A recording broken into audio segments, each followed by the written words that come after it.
Hello, नमस्कार, welcome, स्वागत है आपका हमारे चैनल में। और आज का मुद्दा है हमारा शिक्षा व्यवस्था। वर्तमान में शिक्षा व्यवस्था, इस पे चर्चा करेंगे। और इस शिक्षा व्यवस्था पे चर्चा करने के लिए हमारे साथ जुड़ चुके हैं राजेश कुमार वर्मा जी।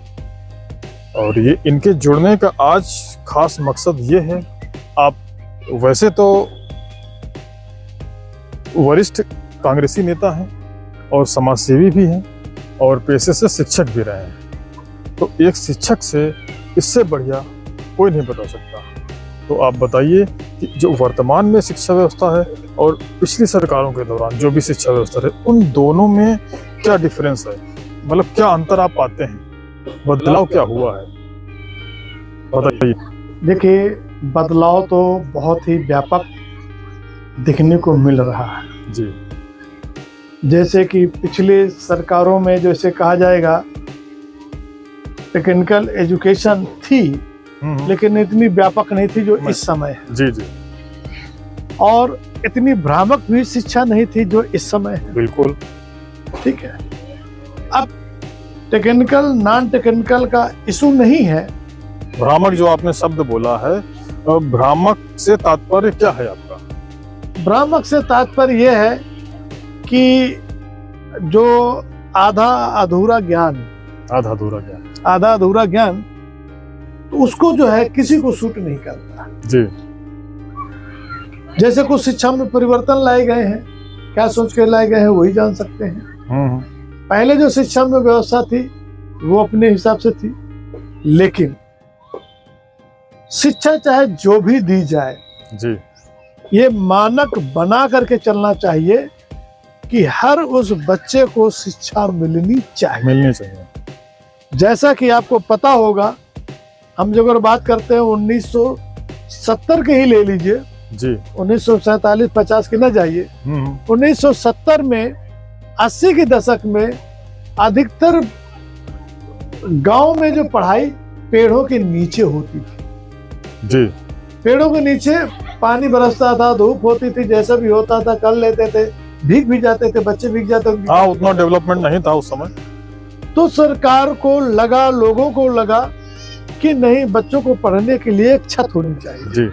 और उसी दिशा में हर सरकार ने ताबड़तोड़ जितनी उनकी आर्थिक बजट के अनुसार प्राथमिक विद्यालय बनते चले गए, हाई स्कूल विद्यालय बनते चले गए, अन्य और विद्यालय बनते चले गए, कुछ टेक्निकल इंस्टीट्यूट भी चले गए, मैनेजमेंट भी स्कूल भी खुले जी। और उसमें सभी लोगों को पढ़ने के जो एफर्ट कर सकते हैं, यानी गांव का बच्चा 1 रुपया भी उसके माँ बाप नहीं कमा रहे हैं, तब भी वो बच्चा पढ़ सकता है। पढ़ने में जब वो इंटरेस्ट रखता है तो उसकी क्वालिटी है, पढ़ सकता है, पढ़ने की इच्छा है। इसीलिए सरकार ने जो अगर बात करें 1984-85 में जो राजीव गांधी ने नवोदय विद्यालय भी खुलवाए, बिल्कुल, उसमें हर प्रकार के बच्चे हर डिस्ट्रिक्ट में है। वो तो आज जो अगर आपको व्यापक दिया जा रहा है कि ये समझ में नहीं आ रहा सरकारें क्यों कर रही है कि जो गरीब बच्चे हैं वो पढ़ पाए कि ना पढ़ पाए, क्या उनके प्रति सरकारों की सोच है, ये वही बतला सकते हैं।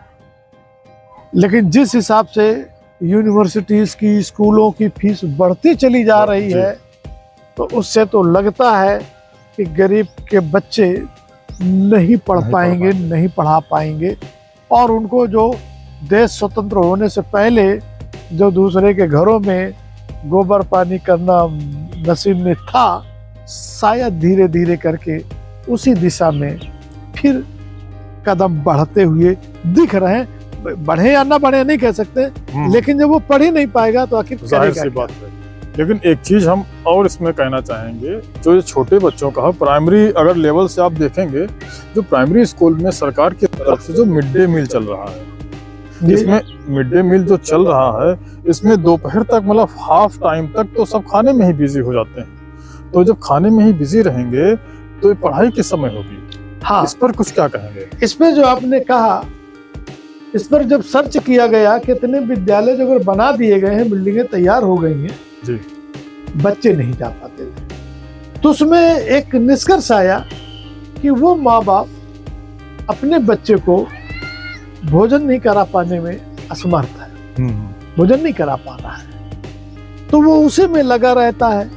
तो सरकार के दिमाग में ये आया, भाई शिक्षक को तो बनाना नहीं, बनाना तो कागा तो उसको एक जो बनाने वाले हैं, रसोईया है, वो बनाएगा। रसोईया है। शिक्षक अपना जो काम है करते रहेंगे। उद्देश्य ये था कि शिक्षक अपना काम करते रहेंगे, और जैसे ही आप इंटरवल देते हैं आधा घंटे का, 1 घंटे का, तो वो जो बनेगा उसमें से उन बच्चों को दे देंगे, खा लेंगे। हो सकता है तो 4-10 मिनट 15 मिनट ज्यादा हो जाए, लेकिन उस जो भोजन बनाने से और करने से या उनको मिड डे मील से देने से बच्चों की पढ़ाई में कोई फर्क नहीं पड़ता है।